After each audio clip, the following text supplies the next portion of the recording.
how about Portland, Oregon, where it looks like a war zone?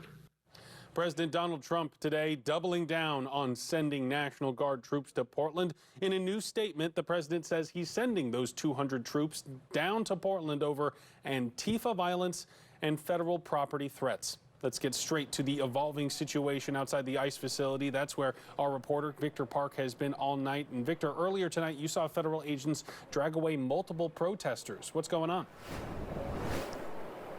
Barry, at least people were taken into custody by federal agents. I want to show you what is happening right now. It is pretty calm as those protesters gather outside of this ICE building, but we have not seen the amount of aggression from ICE agents in the last couple of days compared to tonight. In fact, take a look at this video and you're going to see those ICE agents and Border Patrol agents, dozens of them, who began marching down some blocks surrounding the ICE facility. At one point, they tackled someone to the ground before arresting them. Agents also shot pepper balls before retreating back to the ICE facility. All this to say that has been happening after agents clashed multiple times with protesters tonight.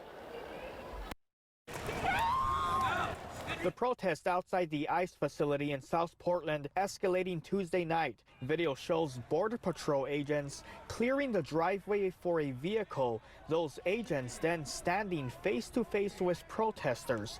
Then one officer pulls a protester to the ground. Seconds later, two people are carried by those ICE agents. Earlier in the evening, a man stood in the driveway of the ICE facility. Protesters yelled at him to back off, but the man refused, and moments later, agents chased him before backing off.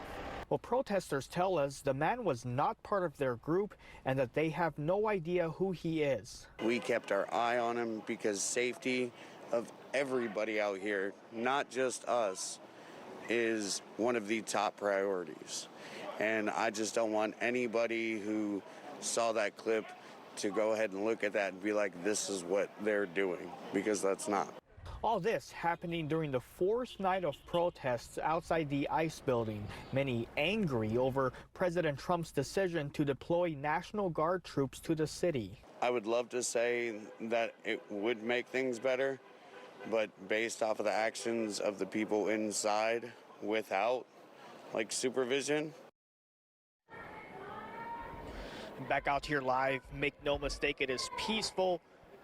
But earlier, we saw those agents firing pepper balls from the roof of the ICE building to protesters down right below and across the street. We've also heard a helicopter and seen it hovering above for several hours. Agents taking a much more aggressive approach tonight, and there is also a lot of uncertainty here as to what will happen next if or when those National Guard troops arrive.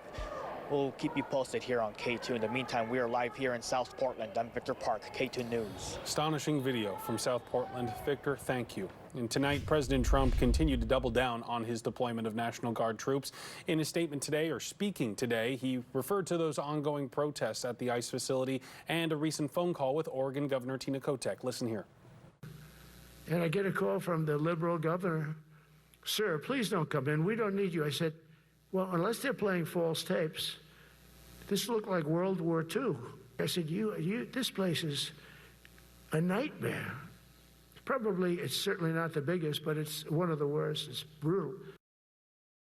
Oregon Senator Jeff Merkley also sharing his thoughts on President Trump's speech today, saying this on CNN this morning.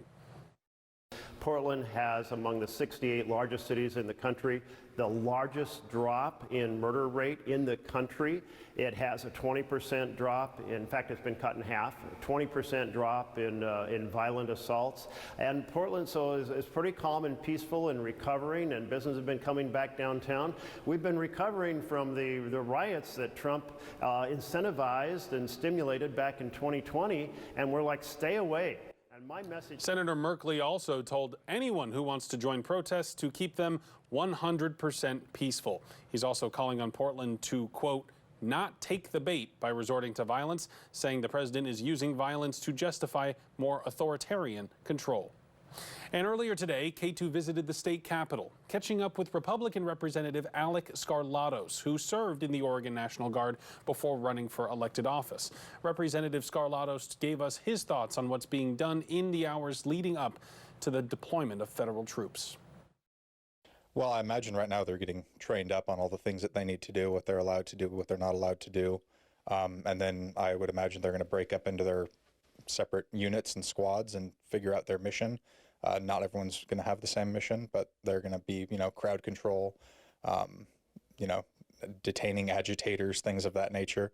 But at the end of the day, it's going to just be a lot of peacekeeping, and I imagine their presence is going to try to tone down a lot of what's going on outside of the ICE facility in particular. And as we have reported, the Trump administration authorized 200 Oregon National Guard troops to deploy to Portland and stay for a 60-day assignment. Stick with K2 News for the latest in this developing situation. We're following the protest outside of the ICE facility along with the National Guard deployment. You can head to our website, KATU.com, for any new information that comes in overnight.